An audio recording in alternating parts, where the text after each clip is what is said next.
안녕하세요. MZ세대를 위한 해양교육 과제로 발표를 진행할 한국해양수산개발원 이슬기입니다. 본 발표 내용은 정부가 그동안 추진한 해양교육 정책이 사회 경제에 미친 영향을 분석하고 최근 사회, 문화, 경제 변화의 주축으로 떠오른 MZ세대의 해양인식 특징과 연결하여 앞으로의 교육 전망과 추진 과제를 제안하고자 합니다. 목차는 다음과 같은 순서로 진행이 됩니다. 먼저 정부가 발표한 교육 정책과 환경에 대해 살펴본 후 제2장에서는 해양교육의 경험가치, 그리고 국민이 인식하는 경제적 가치를 화폐가치화한 결과를 말씀드리겠습니다. 이 중 MZ세대 데이터만 추출하여 이들의 해양인식 분석 결과를 도출하고 과학적 사실에 근거한 정책 설계 방안에 대해서 말씀드리겠습니다. 제1장 해양교육 현황과 정책 환경입니다. 우리나라 해양교육은 크게 3개의 축으로 구성되어 있습니다.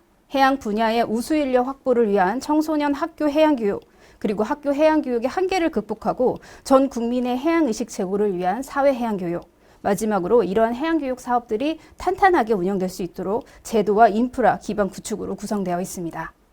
이러한 정부의 해양교육 활성화 정책들은 해양에 대한 국민의 지지 기반을 확보하여 국가 해양력을 강화하는 데 중점이 맞춰져 있습니다. 정부의 대표 학교 해양교육 사업으로 꼽히는 해양교육 시범학교는 2002년부터 2020년까지 전국 142개가 지정되었습니다. 하지만 이는 우리나라 전체 초중등학교의 1.1%에 불과한 수치이며 최근 몇 년간 지정된 신규 학교 수도 18년도에 5개교, 19년도 2개교, 20년도에 2개교로 매년 감소 추세에 있어 2021년 해양교육 시범학교 운영 사업은 현재 종료된 상황입니다. 한편 우리나라 사회해양교육은 주로 해수부 소속기관과 산하기관, 해양 관련 기관 단체, 박물관 및 과학관 등에서 기관의 특성에 맞는 프로그램을 자체 개발하여 운영하고 있습니다. 최근 해수부가 조사한 결과에 따르면 19년 기준 43개의 사회해양교육 기관 및 단체가 있는 것으로 조사되었으며 이들 기관에서는 약 109개의 프로그램을 운영하고 있는 것으로 나타났습니다.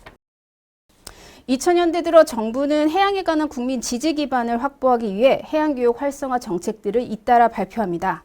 2005년에 수립한 청소년 해양교육 강화 방안을 시작으로 14년도에 해양교육 활성화 방안, 17년도 해양교육 종합 로드맵, 그리고 2020년 2월에 제정된 해양교육 및 해양문화 활성화에 관한 법률에 근거한 첫 법정 기본계획이 발표되었습니다. 2005년부터 최근까지 발표된 교육정책 패러다임을 살펴보면 우리나라 해양교육 정책은 17년도에 수립된 종합 로드맵을 수립하면서 교육의 의미와 역할, 정책 수단이 기존보다 좀 더 확장된 의미로 발전하기 시작했다고 볼 수 있습니다.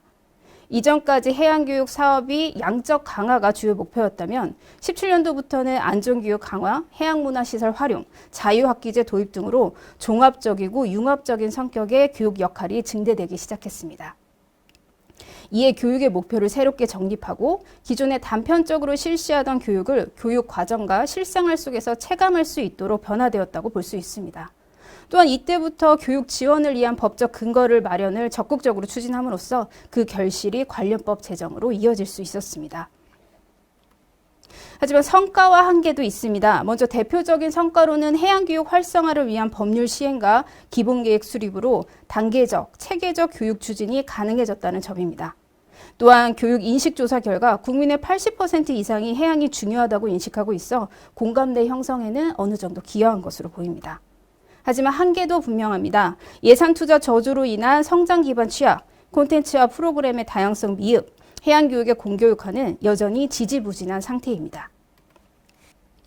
앞에서 정부가 추진한 해양교육 정책의 성과와 한계에 대해 정량적으로 살펴보았습니다. 하지만 수요자인 국민이 그동안 추진한 정책을 어떻게 받아들이고 있는지 정성적으로 평가하는 것은 정책 수립에 있어서 가장 중요한 부분 중 하나입니다. 따라서 본 장에서는 올해 처음으로 수립된 해양교육의 사회경제적 가치평가 연구 결과에 대해서 말씀드리겠습니다. 먼저 해양교육의 사회적 가치 분석 결과입니다. 연구를 위해 해양교육 서비스에 대해 개인이 부여하는 가치를 정의하고 해양교육 효과성을 분석할 수 있도록 가치 측정 지표를 개발하였습니다.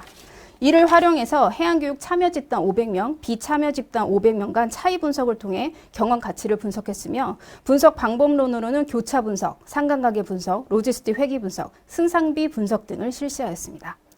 분석 결과 해양교육 참여 집단은 비참여 집단에 비해 해양 지식 수준, 해양의 가치와 문제에 대한 인식 정도, 해양 문제를 해석하고 의사결정하는 능력, 문제에 대한 관심과 행동 동기 유발 등의 항목에서 더 높은 수준을 보였으며 이는 실제 통계적으로 유의한 것으로 나타났습니다.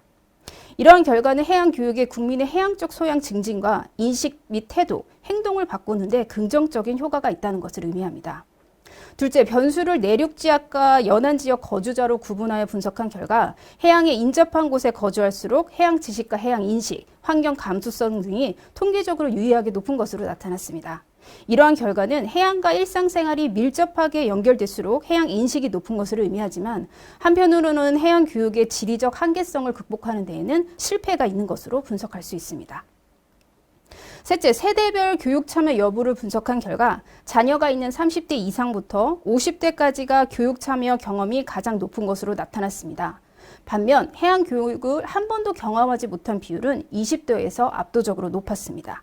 이는 정부의 교육 정책이 주로 청소년과 가족 단위를 대상으로 추진되고 있어 청년 및 직장인 60대 이상을 고려한 맞춤형 정책도 필요하다는 점을 시사합니다. 다음으로 해양교육 참여에 영향을 미치는 결정 요인을 분석해 보았습니다. 독립 변수로는 소득, 성별, 연령, 자녀 수, 교육 수준 등의 변인이 투입되었습니다. 분석 결과 자녀가 많을수록 교육 수준이 높을수록 거주 지역이 해양에 인접할수록 해양 관광 선호도가 증가할수록 해양교육 참여 가능성이 높아지는 것으로 나타났으며 특히 교육 수준 같은 경우에는 고등학교 졸업에서 대학교 졸업, 석박사 졸업 등 한 단계 증가할 때마다 해양교육 참여 횟수가 2.37배가 증가하는 것으로 보였습니다. 또한 해양 관광과 해양 교육은 높은 유의 관계를 보였으며 특히 해양에 인접한 곳에 거주할수록 해양 교육 참여 가능성이 2.33배 증가하는 것으로 보여 일상생활 속에서 해양을 가까이 향유할 수 있다면 국민이 인식하는 해양의 가치는 더 높아지는 것으로 추정됩니다. 반면 연구 결과 해양 교육 소외 계층도 분류되었습니다. 해양 교육 참여 경험이 가장 낮게 나타나는 인구 사회적 특징으로는 20대 청년, 월 가구 소득이 200만 원 미만인 저소득 가구, 고졸 이하 저학력층, 생산 단순 사무직, 자녀가 없는 가구로 분석되었습니다. 다음은 조건부 가치평가법을 활용하여 정부의 교육정책 추진을 위한 개인 지불 의사회과 경제적 총편익을 도출을 했습니다.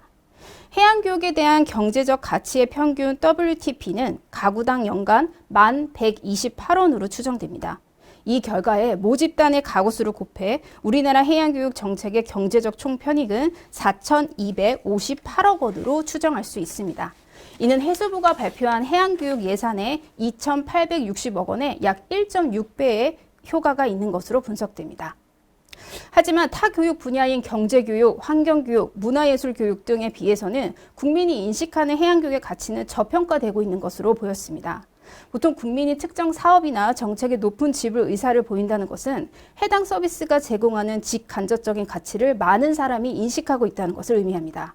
그만큼 정책 추진의 중요성에 대해 국민의 공감대가 형성되어 있다는 것이죠. 이러한 측면에서 본다면 아직 환경교육과 경제교육 등에 비해 국민의 해양교육의 중요성은 다소 낮게 인식되고 있다고 설명됩니다. 앞에서 설명한 해양교육 정책의 정량적, 정성적 분석 결과를 토대로 해양교육 수요를 전망을 해보면 기후변화 리스크로 인한 해양교육 수요 증가, 디지털, 비대면 교육 및 콘텐츠 수요 증가, 생활 밀착형 해양교육 확대, MZ세대를 위한 맞춤형 해양교육 서비스, 미래세대를 위한 학교, 사회, 해양교육 강화로 정리할 수 있습니다. 제3장에서는 국가정책의 지속가능성을 좌우하는 주체로 부상한 MZ세대의 해양인식 결과에 대해서 말씀드리겠습니다. 밀리니얼 세대인 80년생, 90년생인 Z세대를 합친 MZ세대는 우리나라 인구의 26.1%를 차지하며 만 60세 이상 인구보다도 많은 비율을 차지를 하고 있습니다. 해양교육 인식 분석에서 MZ세대의 분석 결과가 중요한 이유는 정부의 학교 사회 해양교육 정책이 2005년부터 본격화된 점을 미뤄볼 때 90년대생들이 교육의 주요 수혜계층이라고 볼 수 있기 때문입니다.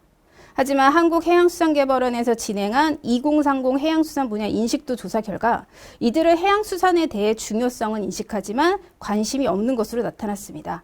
또한 열악한 근무 환경과 저임금으로 해양수산 취업을 꺼려하고 부족한 인프라로 인해 귀촌에 대한 생각도 없는 것으로 조사됐습니다. 특이한 점은 환경 문제와 개인 정보 보호, 각종 정치 사회 문제 등에 있어서는 적극적인 의사표현과 참여, 행동으로 보여주고 있으나 유독 해양 분야에서는 관심도가 적게 나타난다는 점입니다. MZ세대가 해양수산 분야에 관심이 적은 이유로는 자주 접하지 않아 잘 모르기 때문이라는 응답이 54.5%를 차지했고, 나와 별로 상관없어서 흥미롭지 않기 때문 등이 뒤를 이었습니다. 직관적인 설문 결과뿐만 아니라 실제 MZ세대의 인식 차이가 통계적으로 유의한지 분석해 보았습니다. 그 결과 해양 지식 수준과 문제에 대한 관심도, 해양의 중요성과 역할 인지도, 환경 감수성, 조절점 등 모든 항목에 있어서 MZ세대의 인식 수준이 다른 세대에 비해 낮은 것으로 나타났으며, 이러한 차이는 통계적으로 유의하게 높은 것으로 분석되었습니다. 정부의 교육정책 추진을 위한 개인 지불 의사액도 전 세대 평균값에 비해 2,047원이 적게 나타나는 것으로 분석되었습니다. 이러한 연구 결과는 정부가 그동안 추진한 학교 해양교육 정책에 한계가 있음을 보여주며 MZ세대뿐만이 아니라 청소년 등 미래 세대를 위한 새로운 교육 접근이 필요하다는 점을 시사합니다. MZ세대의 해양교육 참여 빈도, 인식 수준 등이 낮은 것은 앞에 설문 결과에서도 나타났듯이 자주 접하지 않아 잘 모르거나 나와 별로 상관없다고 생각하기 때문일 것입니다. 이런 문제점을 해결하기 위해서는 먼저 해양의 가치, 중요성을 이들에게 알리는 과정이 필요합니다. 그리고 무엇을 어떻게 전달할 것인가가 고려되어야 합니다. MZ세대의 특징을 반영한 미래 해양교육 키워드는 해양의 가치 확산, ESG, 경험 놀이터, 미닝아웃, 소통과 욜로입니다. MZ세대는 소비 행위를 통해 자신의 신념이나 가치관을 표출하는 미닝아웃을 중시합니다. 따라서 1인 또는 소규모 중심의 독립적이고 놀이와 체험 속에서 사회적 가치를 찾을 수 있는 해양교육으로 접근하게 된다면 이들로부터 유발되는 경제적 파급 효과는 상당할 것으로 예상됩니다. 마지막으로 정책 과제에 대해서 말씀드리겠습니다. 먼저 MZ세대의 해양교육 방향의 핵심은 바로 놀면서 가치를 찾는 프로그램의 개발입니다.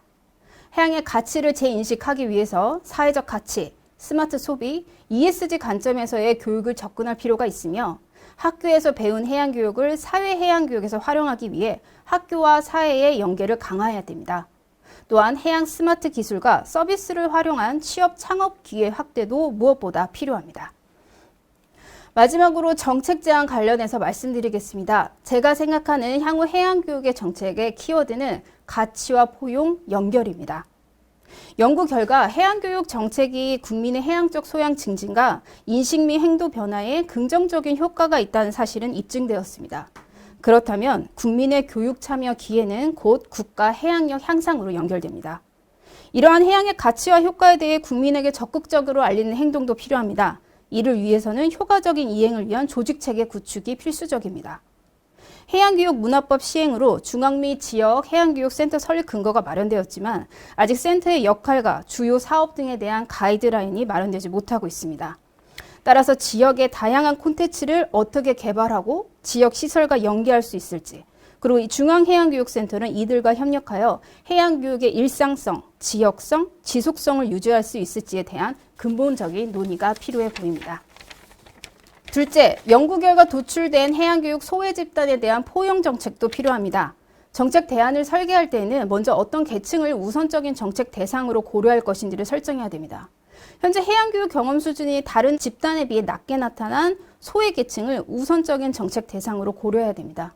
이를 위해서는 기존 청소년, 가족 단위 중심에서 MZ세대와 자녀가 없는 가구를 위한 사회해양교육 확대가 필요하며 수요자 선호와 사회 변화를 고려한 맞춤형 서비스의 제공 방안도 고려돼야 됩니다. 셋째, 청소년에서 청년으로 이어지는 해양교육 사다리 구축도 중요합니다.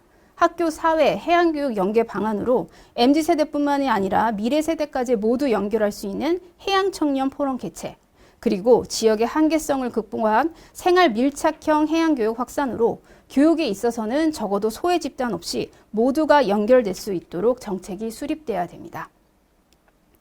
지금까지 MZ세대를 위한 해양교육 과제에 대해서 말씀드렸습니다.